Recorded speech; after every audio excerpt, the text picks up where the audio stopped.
Drage gledalke in gledalci! Upam, da ste si med prazniki odpočili in si nabrali novih moči ter energije za uspešno novo leto.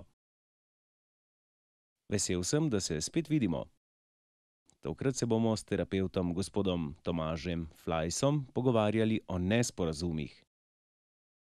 Gospod Flajs, zakaj pride do nesporazuma?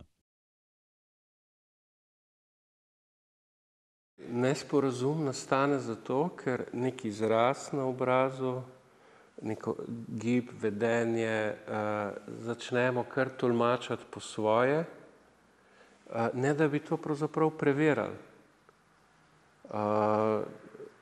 Se pravi, najbolj enostaven recept je, da vidim, da kimate, se pravi, si predstavljam, da mi sledite in vi mi potrdite.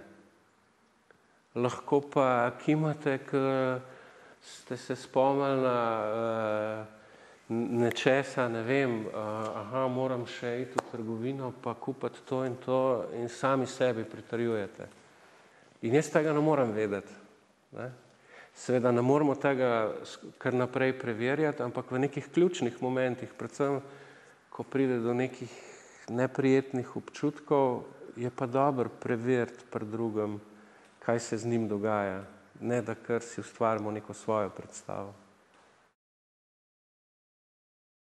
Da bi se izognili nesporazumu, moramo v ključnih trenutkih preveriti, vprašati, kaj doživlja drugi. Ja, enostavno, da preverimo, predvsem pa, da ne izhajamo iz tega, da mi pa že vemo, kakšen je drugi, kaj si misli, ampak da izhajamo iz tega, da ne vem. Drugim je vedno skrivnost.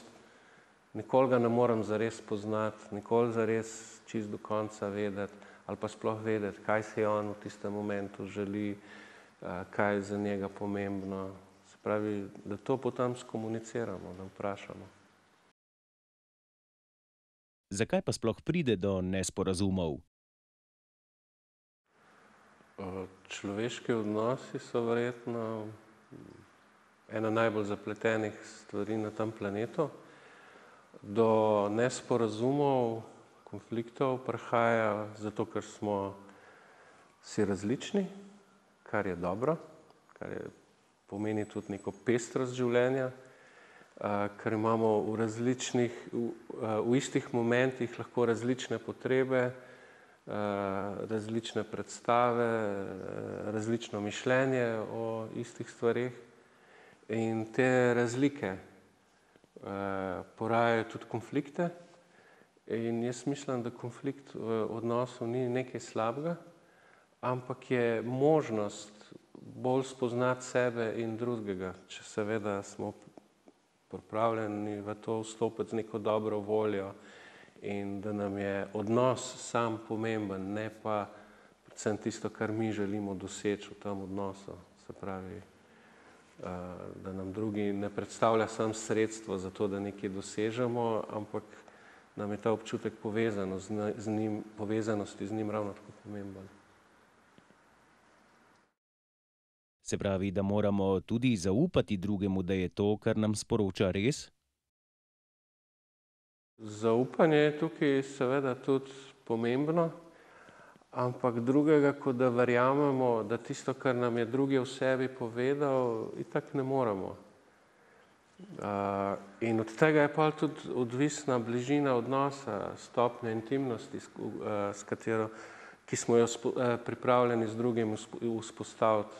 Se pravi, bolj kot smo se mi sposobni odpreti drugemu, svojemu doživljanju takemu, kot je, in bolj kot drugemu verjamemo, da to, kar govori o sebi, da je to res njegovo doživljanje, večja je tudi bližina, povezanost. Spoštovani gledalci, to bi bilo za danes vse. V četrtek se bomo z gospodom Flajsom pogovarjali, kako razrešiti konflikte, do katerih pride zaradi nesporazumov. Želim vam uspešen teden.